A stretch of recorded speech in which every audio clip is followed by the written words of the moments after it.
Hello, everyone. Denise Fleck, the Pet Safety Crusader here today. It is September 13th, and September 13th has been designated Pet Defect Awareness Day. So I'd like to ask you or talk to you a little bit about what is a pet defect. A defect is usually something that's considered abnormal, out of the normal range.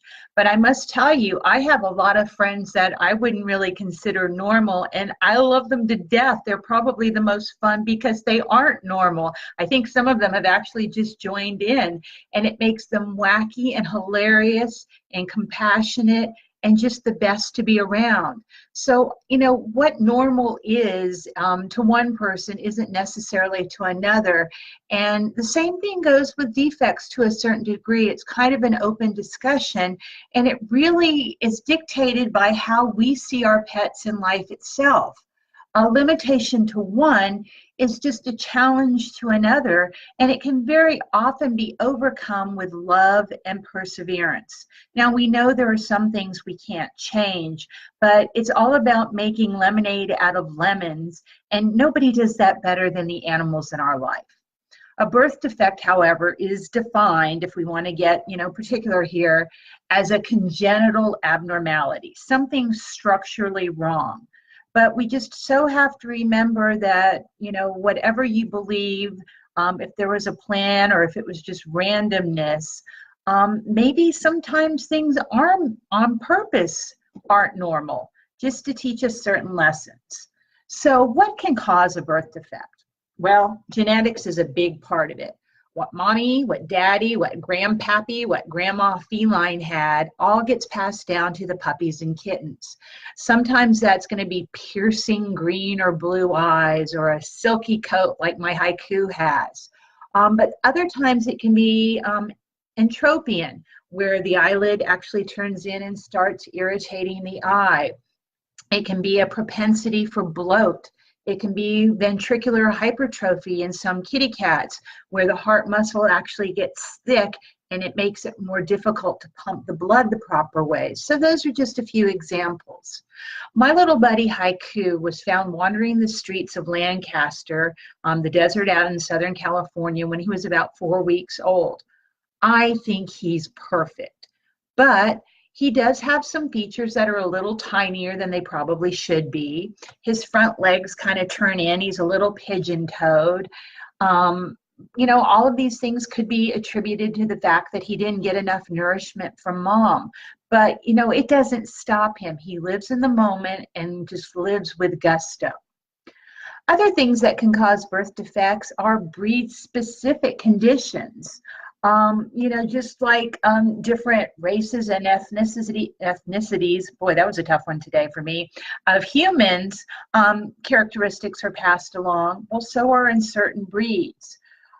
Shar-Peis are more likely to get that entropion, which I was talking about before, where the eyelids turn in, whereas Cocker Spaniels and Border Terriers are more prone to cataracts. A lot of the big herding breeds suffer patellar luxations, problems with the kneecaps, hip dysplasia, cruciate ligament joint problems. Dachshunds and Basset Hounds often have spinal problems. They have those long backs and they're at risk for invertebral disc disease. Whereas their feline counterpart, the Munchkin, also has that long back and the short legs, but is very fluid and flexible. I like to think of kitties and their spines kind of like little spools of thread, if anybody is familiar with spools of thread, anybody actually still sews out there. But think about stringing them on a line and having some sort of cushioning in between. That's kind of the way a kitty's spine works. Doberman pinschers in particular are prone to what's called von Willebrand's disease. It's similar to hemophilia in humans, in which they have trouble clotting. So, every breed has specific things. Dalmatians are often prone to hearing loss. But, you know, again, this makes each individual unique, and it's all in our ability to see past that disability, because animals don't carry the baggage we do. They're happy and fun-loving, and sure, we have to protect them from other animals and from a lot of the dangers we have created, but they can live amazing lives and teach us lessons along the way. So besides genetics and breed-specific conditions, there are infections, toxins, trauma that might happen to mom that might be passed down to the baby in the womb. Exposure to certain diseases or chemicals can result in birth defects. And, you know, sometimes birth defects are noticed right away when a puppy or kitten is born, but sometimes things like hip dysplasia, liver shunts, even the retention of testicles in the male don't show up until a pet matures. So, you know, it isn't always apparent. And just like with all of us, a lot of us are walking around these days with all kinds of disabilities or challenges, and they may not be apparent to everybody else. So pets in particular are amazing at hiding things, but besides trying to do the best you can for your pet, you know, just however you feel it's so imperative they get those veterinary visits. When a puppy or kitten is born, they must be examined by a veterinarian right away to hopefully assess and evaluate any issues, and you know, also obtain treatment if that's in the cards. So that is one of the biggest things we can do, is really become a team player with our veterinarian for our pet's sake. Because nowadays, with the advances in medicine and technology, so many common birth defects, there are now treatments. And Chato is saying hello, and I am just about to talk about Chato. And what I just want to remind everybody is that a dog, a cat, or even a human, we're much more than just the sum of our parts.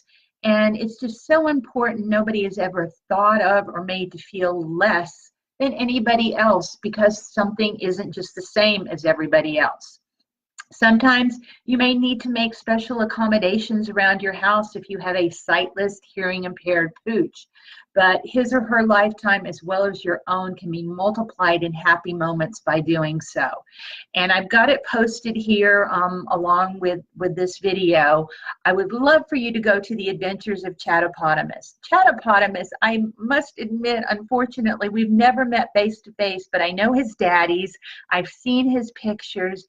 He's an amazing dog, and although his vision of the world is probably dark and it's probably silent, nothing stops him. Scott, you know, feel free to add any antics that Chato does, but he lives with a pack of dogs and two daddies, and he goes on adventures, he goes on walks. I think he kind of rules the roost a lot. Of course, you know, there are some things you need to do when you have a dog with challenges. You want to not change furniture around too often because you want him to get used to a normal path and a routine. And then routine, of course, is important. You always want to create vibrations when you approach by stomping your feet, clapping hands, or doing something just so that you don't ever catch a dog off guard.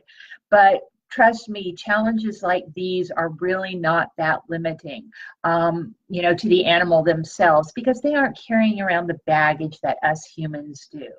Now, there are some defects, whether they happen at birth or later along the line, that, you know, can be managed with certain accoutrements such as wheelchairs, back end harnesses, different kind of braces can help dogs.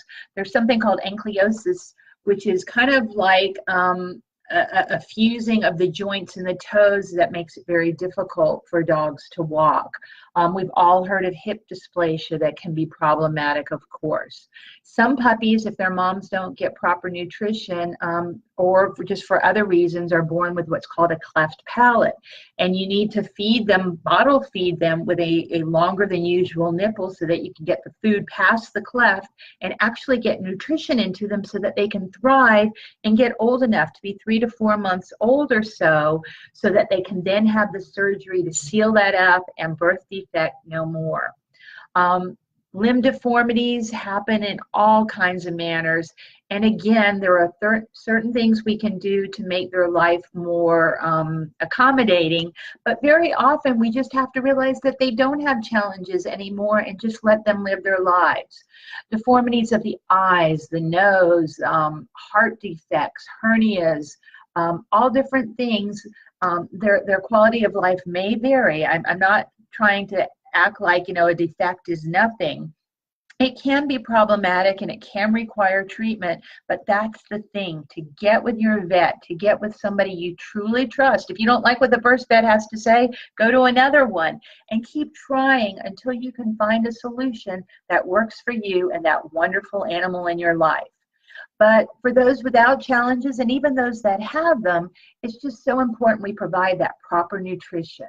We get those regular checkups, provide fresh water and high quality protein and other minerals, provide proper sanitation, deworm and prevent diseases and parasites from, causing problems.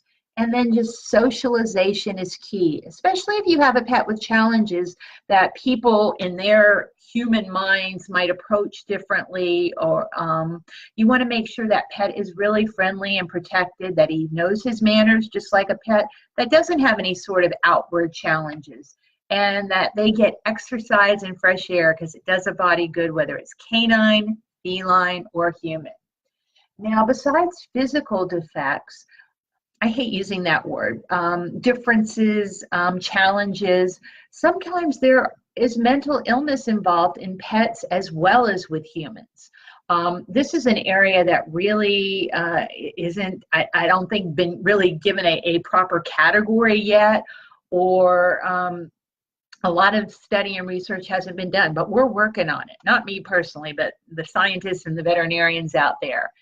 And, over the centuries, many cultures have actually, with humans, considered mental illness to be some sort of satanic possession or some kind of religious punishment.